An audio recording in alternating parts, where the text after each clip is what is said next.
안녕하세요. 배구도사TV입니다. 본 배구가 끝난 지 얼마 되지 않은 것 같은데 각 구단들은 벌써 다음 시즌 준비에 한창입니다. 얼마 전 FA 시장이 마무리되었고 외국인 선수 보강도 속속 이뤄지고 있습니다. 특히 자유계약으로 바뀐 아시아쿼터는 이미 각 팀별 보강이 거의 마무리되었습니다.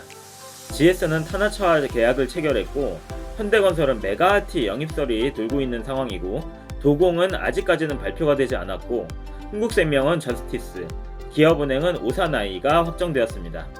오늘 깜짝 뉴스로 정관장이 중국 국가대표 출신인 종이를 영입했다는 속보가 떴습니다. 고이진 감독이 올스타 브레이크 때 중국 리그에서 모습을 보였다는 이야기가 있었는데 아시아쿼터 영입 움직임이었고 그 주인공이 바로 오늘 소개해드릴 종이 선수로 확정이 되었습니다. 많은 배구 팬들에게 낯선 이름이지만 그래도 중국에서 꽤 이름이 있는 선수이고 국가대표까지 차출된 선수라서 정관장 팬들에게는 희소식이 아닐 수 없을 텐데요. 오늘 콘텐츠에서는 종이 선수의 프로필, 커리어, 경기 영상까지 모든 것을 소개해드리도록 하겠습니다. 시작하기 전에 선 구독, 좋아요, 하이퍼는 영상을 만드는 데 큰 힘이 됩니다. 자, 그럼 본격적으로 이 선수에 대해 소개를 해드리겠습니다. 종이는 중국 출신으로 1997년생 181의 신장을 가진 아웃사이드 히터입니다. 한국 나이로 이제 막 30에 다다른 선수로 이제 고점에서 서서히 내려오는 단계에 있습니다. 워낙 수비형 선수라서 갑작스러운 큰 기복을 보여줄 것 같지는 않은데요. 중국의 명문팀이자 김연경도 소속이 되었었던 상하이에서 몇 시즌간 주전으로 활약했기 때문에 우리나라로 온다는 것은 조금 의외의 선택이었습니다. 추측을 해보면 시마무라와 같은 이유가 아닐까 싶은데요. 국대 주전급은 아니기 때문에 유럽으로 갈 수는 없고 그렇다고 중국 내 최상급 선수 반열에 오르기도 조금 애매합니다. 그래서 중국에서 남은 커리어를 이어가는 것보다는 선수 커리어 후반부 한 번쯤은 도전을 해보려는 의지가 한국행을 이끌지 않았을까 생각이 되는데요. 연봉도 중국 상하이의 주전급이면 2, 3억 수준은 되는데 돈을 보고 왔다고 할 수도 없고 분명 다른 계기가 있을 것으로 보입니다. 이 선수의 커리어를 보면 중국 리그에서 보기 드물게 원클럽맨이었습니다. 상하이에서만 거의 10년을 뛰었죠. 상하이가 입단하기 쉬운 그런 하위권 팀이 아니라 장수나 텐진과 더불어서 중국에서도 상위권 명문 팀이기 때문에 선수의 퀄리티가 어느 정도 입증됐다고 할 수도 있습니다. 최근 2, 3년간 대부분 주전급으로 뛰었는데 올 시즌은 전위에서 교체되는 빈도가 좀 많아졌고 수비형 보조 공격수 역할로 준주전급의 활약을 했다고 보면 정확합니다. 러시아 국가대표 출신인 브론코바와 중국 차세대 유망주이자 차기 국대라고 할 수 있는 제시 자오가 주전급으로 뛰고 있어서 아마도 앞으로 주전이 어렵다고 판단을 했을 가능성도 있습니다. 그래도 상하이에서 주전으로 뛴 경력이 있다는 것 자체가 어느 정도 급이 있는 선수라는 것을 의미하죠. 중국 국가대표에도 몇 차례 선발은 되었는데 대부분 백업이라서 활약은 크게 하지 못했습니다. 24인 명단에는 항상 뽑히지만 14인 명단에는 애매한 그런 수준으로 급을 따지자면 중국 2군 정도로 보면 적당합니다. 그래도 명단에 매번 뽑히는 이유는 종이가 중국 아웃사이드 히터 중에서 리시브가 가장 좋은 선수 중에 한 명이기 때문이죠. 커리어 중 주요 경력으로는 2021-22 그리고 22-23 시즌에 중국 최우수 아웃사이드 히터에 선정이 되었고 23-24 시즌 때는 최우수 리시버상을 받았을 정도로 공수가 안정되어 있는 선수입니다. 공격은 빠따로 밀어붙이는 스타일은 아니고 그렇다고 타점이 좋다고 보기도 어렵습니다. 다만 강약 조절과 테크닉이 있는 편으로 득점이 가능하고 신장이 있는 편이라 낮은 전위를 만나면 어느 정도 폭발력도 보여줄 수 있는 편입니다. 특히 수비력이 강점으로 평가가 되죠. 경기력은 이따 영상으로 보여드릴 테니까 여러분들이 각각 판단해 보시고 댓글로 평가를 해주시면 좋을 것 같습니다. 어쨌든 정관장 입장에서는 아주 좋은 영입입니다. 181의 신장에 공수를 겸비한 경험 있는 아시아쿼터라면 그 이상 더 좋을 수가 없는 선택이죠. 고이진 감독이 메가로 성공을 했고 위파이로는 실패를 했는데 과연 이번 선택은 어떤 결론이 나올지 저도 궁금한데요.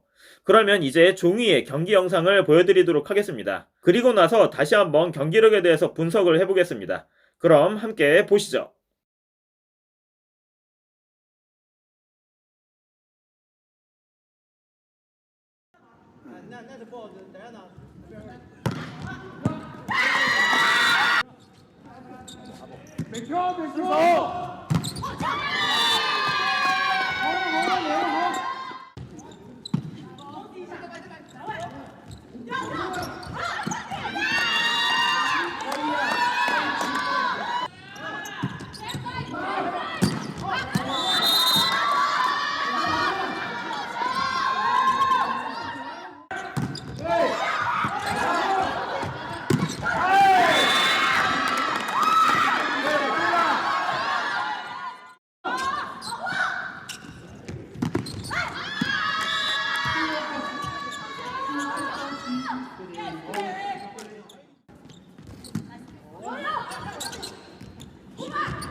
来吧，让我们给姑娘们加加油！江苏，中天，江苏，中天。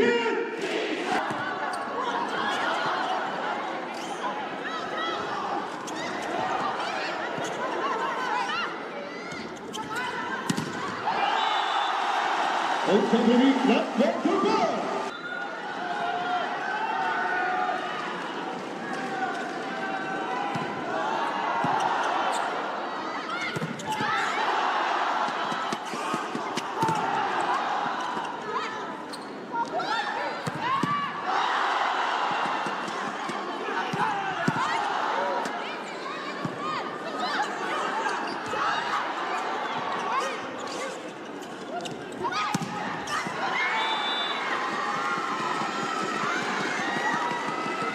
没关系，人们继续加油！江苏，中天，江苏，中天。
자, 어떠신가요? 이 선수의 경기를 전반적으로 보고 평가를 해보자면 주포로 쓸 정도의 공격력은 아니지만 상대 전위가 높은 투블록, 하이블 오픈 상황만 피해준다면 어느 정도 득점력도 기대할 수 있는 수준이고 수비력과 리시브에서는 확실하게 팀의 기여를 할 수 있는 선수라고 말할 수 있을 것 같습니다.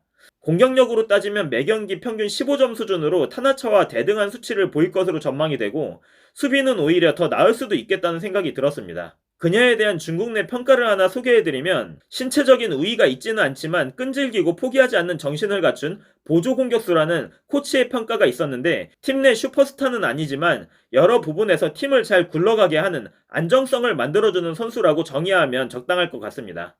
우리나라 여자 배구 최초의 중국 선수이니만큼 많은 관심을 불러일으킬 텐데 이번 시즌만큼은 고이진 감독 하에 또 한 명의 외국인 도망자가 나오지 않기를 기대하면서 오늘의 콘텐츠를 마치겠습니다.